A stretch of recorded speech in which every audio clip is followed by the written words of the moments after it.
Вака во април годинава изгледаше ридот по целото Казандол во Валандовско. 6 месеци подоцна на истото место има две нови езера. Едното работно, а другото е акумулационо.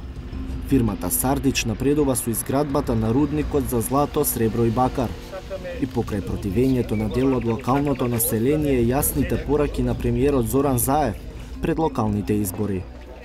Овие концесии за експлоатации и дел за геолошки истражувања се дадени од претходната власт. Ние ќе водиме мудри постапки да не нанесиме милионски штети на државата, но едно да знаете, рудниците ќе застанат.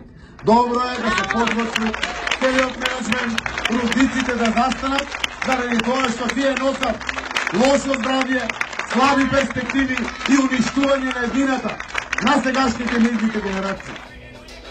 Развојот на настаните околу рудникот во Валандовско внимателно го следат невладините организации кои го канализираа граѓанскиот револт. Трпението им е при крај. Доколку не се спроведат никакви мерки од страна на владата и институциите, ние продолжуваме со блокади и протести се до расчистување на нашето прашање, тоа е итното запирање на сите активности околу рударскиот комплекс Казандол.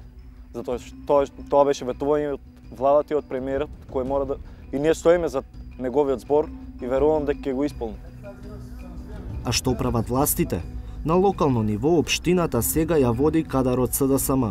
Градоначалникот Перо Костадинов, кој победи благодарејќи и на ставот против рудникот, вели дека веднаш по преземањето на функцијата почнал да ја анализира обемната документација. Костадинов тврди дека има индиции за прекрашување на постапката водена во општината, но не кажува што конкретно значи тоа. Јас мислам дека многу брзо ќе има конкретни чекори, бидејќи се работи за процес кој што веќе е во поодмината фаза и кој што, како што реков претходно, е не транспарентно воден, значи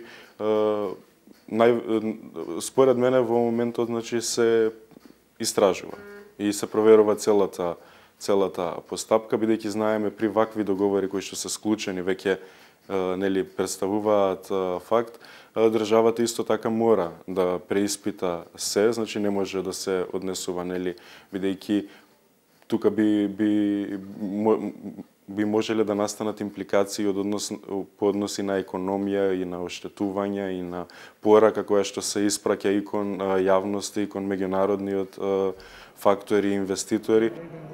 Видливи активности за запирање на изградбата на рудникот нема ниту на централно ниво. Напротив, премиерот Заев се чини дека е попредпазлив. За разлика од цврстиот став во предизборието дека рудниците ќе се запрат, во неодамнешен јавен настап постави простори да останат, ако исполнат услови.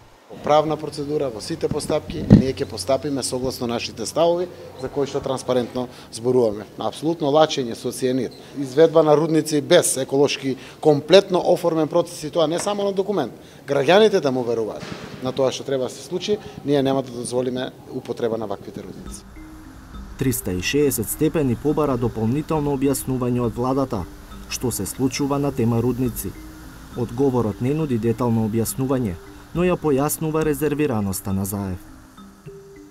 Доколку се затворат еднострано рудниците, ќе треба да платиме како држава над 70 милиони евра одштета. Сметаме дека дел од договорите склучени од претходната влада содржат штетни решенија водејќи се од желба за поголем профит при преработката на рудата. Владата нема да дозволи таков развој на настаните и во моментот работи на соодветно решение. Со други зборови, владата ја чешла секоја запирка од договорот кој во 2015 година во име на државата го склучил тогашниот министер за економија Беким Незири. До тој документ дошли и валандовските екологисти преку Законот за слободен пристап до информации од јавен карактер. Одредбите во договорот ги анализира и правен тим на Зелената партија Дом. Председателката Лилјана Поповска тврди дека договорот е направен на штета на државата, а неоправдано го штити инвеститорот. Дополнително вели дека веќе имаат докази дека инвеститорот не се придржува до договореното. пишува дека треба во период од 2 години да биде направена, изградена постројката за катоден бакар. Таа не е направена и дека треба да биде почнато со 50% веќе производство. Тоа исто така не е направено, така што веќе еден услов за раскинување на договорот е постигнат.